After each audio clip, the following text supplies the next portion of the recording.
Sarah, une adolescente réservée et souvent ignorée, entra dans la grande salle de bal du lycée, espérant vivre un moment magique. Elle portait une robe bleue qu'elle avait choisie avec soin, malgré ses complexes. Elle ne passait pas inaperçue, mais pas pour les raisons qu'elle espérait. Maxime, le garçon qu'elle aimait secrètement depuis des mois, l'avait invitée à danser sous les applaudissements de ses amis. Pour Sarah, c'était un rêve qui se réalisait. Mais tout s'effondra lorsqu'il annonça au micro que c'était juste une blague.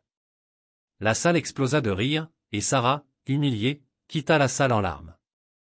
Cette expérience fut un point de rupture pour Sarah. Elle décida que plus jamais elle ne serait une victime. Chez elle, Sarah se regarda dans le miroir. Les mots blessants de Maxime résonnaient encore dans sa tête. Elle savait qu'elle ne pouvait pas changer le passé, mais elle pouvait décider de son avenir. Elle fit une liste d'objectifs, être en bonne santé, être confiante, et surtout, apprendre à s'aimer. Elle s'inscrivit à une salle de sport locale et commença à suivre des cours de nutrition en ligne. Les premières semaines furent difficiles. Chaque matinée d'entraînement était un combat contre la fatigue et le doute. Mais Sarah ne renonça pas. 3 mois passèrent, et Sarah commença à voir des changements. Elle avait perdu du poids, mais plus important encore, elle se sentait plus énergique et positive. Ses professeurs remarquèrent son attitude plus confiante, et elle s'était fait de nouveaux amis à la salle de sport. Cependant, Maxime et ses amis continuaient leur moquerie. Un jour, alors qu'elle courait dans le parc, elle les entendit rire en disant « Elle croit qu'elle va devenir mannequin ou quoi ?»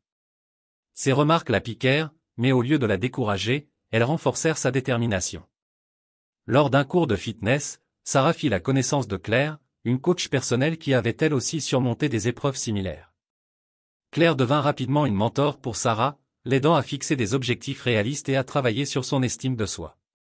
Le changement commence dans la tête, pas dans le miroir, lui rappela souvent Claire. Ces mots devinrent un mantra pour Sarah, qui commença à partager son parcours sur un blog. 1 an après la soirée fatidique, Sarah retourna au lycée pour le gala des anciens élèves. Cette fois, elle était préparée. Sa transformation était évidente, mais ce n'était pas seulement physique. Elle était rayonnante de confiance. Quand elle entra dans la salle, tous les regards se tournèrent vers elle. Maxime s'approcha, abasourdi. « Sarah ? C'est bien toi ?» Elle lui répondit avec un sourire calme, « Oui, c'est moi. » Cette fois, elle contrôlait la situation. Au cours de la soirée, Sarah rencontra Anne, une organisatrice de conférences sur la confiance en soi. Impressionnée par son histoire, Anne l'invita à partager son parcours lors d'un événement local. Sarah accepta, bien qu'elle n'ait jamais parlé en public auparavant. Sa présentation fut un succès. Elle réalisa alors qu'elle pouvait utiliser son expérience pour inspirer d'autres personnes. Sarah continua de partager son histoire sur son blog et sur les réseaux sociaux, gagnant rapidement un public fidèle. Elle créa une communauté en ligne où les gens pouvaient échanger sur leur propre transformation. Elle fut invitée à participer à des émissions de télévision et à collaborer avec des organisations promouvant le bien-être. Sa vie avait pris un tournant qu'elle n'aurait jamais imaginé. Un jour, alors qu'elle animait un atelier dans sa ville natale, Sarah croisa Maxime. Il semblait mal à l'aise, presque honteux. « Sarah, je suis désolé pour ce que je t'ai fait, dit-il. Elle lui pardonna, non pas pour lui, mais pour elle-même. Pardonner était la dernière étape de son parcours de guérison. Aujourd'hui, Sarah est une conférencière et auteure renommée.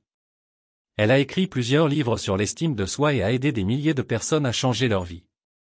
Elle se réjouit de chaque succès de sa communauté, sachant que son propre parcours a été la clé de cette transformation collective. Elle sait que sa plus grande victoire n'a pas été de changer son apparence, mais d'avoir trouvé la force de s'aimer et d'aimer les autres.